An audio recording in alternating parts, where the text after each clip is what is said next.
We are structural engineers hoping to create a better future by creating a sustainable safe haven to protect and save the lives of students attending Bright Future School of Bangladesh from tornadoes in Dhaka, Bangladesh. We believe that this proposal will prove a valuable and practical addition to the school. Tornadoes form an intense temperature. As the ground temperature rises, the moist air becomes hotter and also starts to rise up. When the moist, hot air comes in contact with the cold, dry air, it explodes and proceeds to go into the layer above. A storm will develop and upward movement of the air will speed up. It will be propelled by winds from different directions.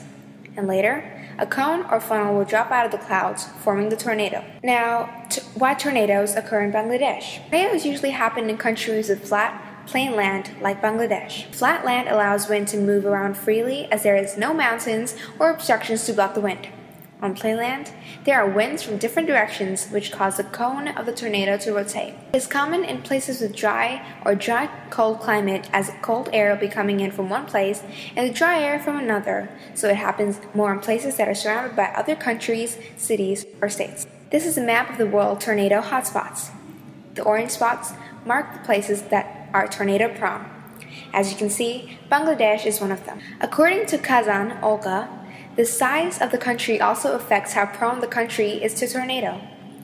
The smaller it is, the more likely it is to have tornadoes, as it would have the winds from both sides coming in. If it's a large country, it would take time for the winds to meet, and by the time they do, the power and force of the wind would have died. Bangladesh is a small country surrounded by India, Nepal, China, and Myanmar. These countries, except for Nepal, are quite large and send over winds from different directions. India sends in wind from the west, China from the north, and Myanmar from the east. All these winds from different directions, combined with Bangladesh's humid climate, gives it an ideal condition for tornadoes to form. In fact, Bangladesh has been struck by many devastating tornadoes in the past. According to press agency, some of the most prominent tornadoes are on 17th April 1973 in Manikanj, in which 681 people were found dead. The tornado on 11th April 1977, where 500 people were killed and the entire village of Solimna was destroyed. The tornado on 13th May 1996, which left 700 people dead as a family of tornadoes swept southeast across Tangal district. And lastly, the tornado that took place on 1st April 1972, where at least 200 people were killed in the north of the country. The citizens, mainly farmers, and the animals and plants are hugely affected because tornadoes uproot trees, which causes the soil to become lifeless. That means that the now infertile soil is destroyed and cannot be used for farming. It can also bring in droughts, as even though Bangladesh is a flood-prone country, a major lack of trees may mean a drought. Tornadoes kill many animals, and they play a large role in the ecosystem. So if the food chain is damaged, then it can affect more than one species of animals in the area. Tornadoes can affect infrastructures such as the building of the school we're looking at in many devastating ways.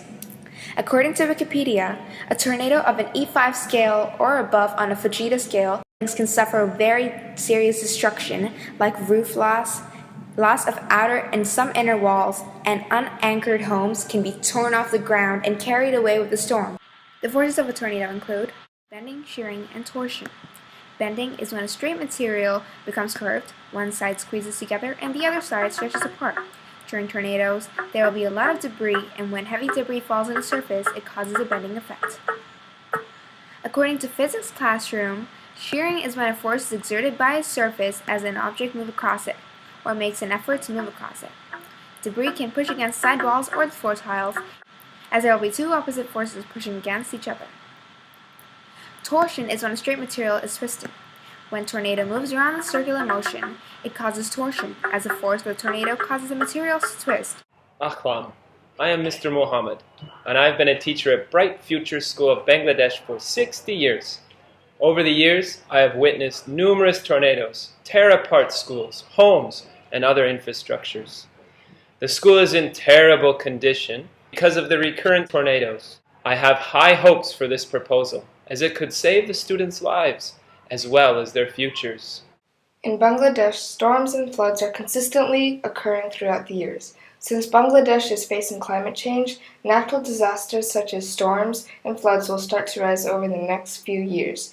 This will make it even harder for the country's economy and infrastructure to develop.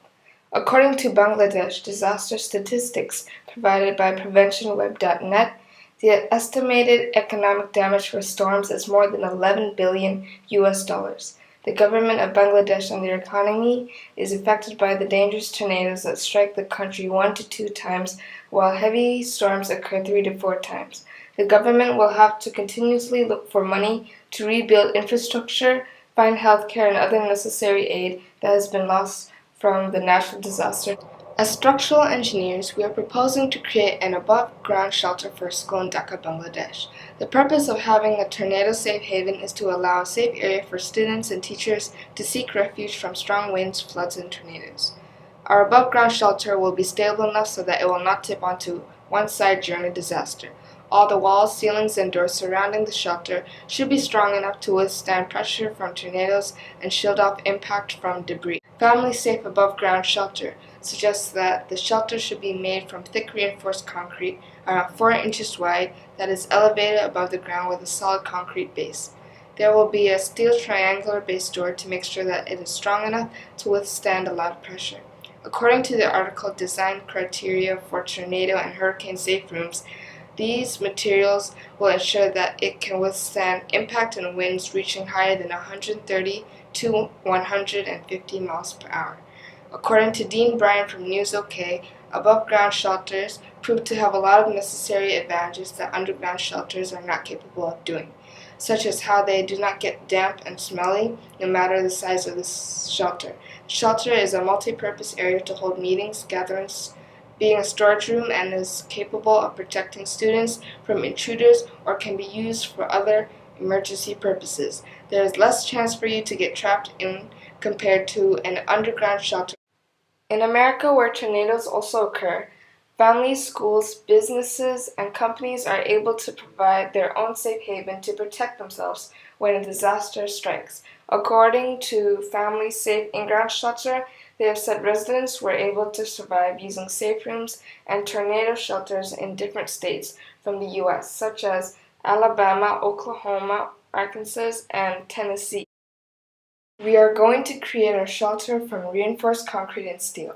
Forces Lab by PBS Online has shown that these two materials are very durable and can withstand a tornado's forces. The reason why we are using reinforced concrete is because they are cheaper than other strong materials. Steel is heavy in weight. Settlement load is when soil settles beneath a structure unevenly, as shown. The concrete pillars in our shelter will support the shelter when the soil shifts and is placed in solid soil underground. As you can see, these are the pillars that will be able to withstand the weight of the shelter.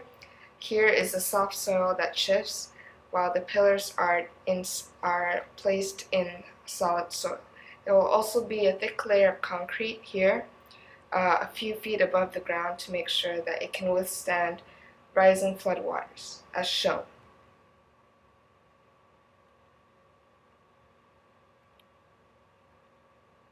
We will use steel cross-triangle bars on the interior because they are strong and any weight applied to it causes the two sides to squeeze together and the bottom side to pull apart. This pulling force balances the top and the bottom. The doors also use the same triangle crossbar technique. Although Bangladesh is a small nation that neighbors India to the west, it is still developing and has many abundant resources. Their main import includes resources such as wheat, oil, petroleum, cement, steel, and other capital goods. In the article Bangladesh Little Development Great Potential, it has said that Bangladesh has around 295 manufacturing steel units. The reason why we chose to build a safe haven for a school is because we feel that the future lies beneath our children's hand. We should protect our children for the next generation in order for Bangladesh to rise as a more developed and educated society. This proposed solution relates to the economic factor from the One World issue because since Bangladesh is a low-income country, it is very hard for them to gather all the right materials. Bangladesh will not need to spend as much money if we set up a donation that allows other supporters that agree with the solution to kindly help us supply enough materials to create the shelter. We hope you will consider our proposal, and we guarantee you that this will be a successful addition to the school. We look forward to working with you. Thank you.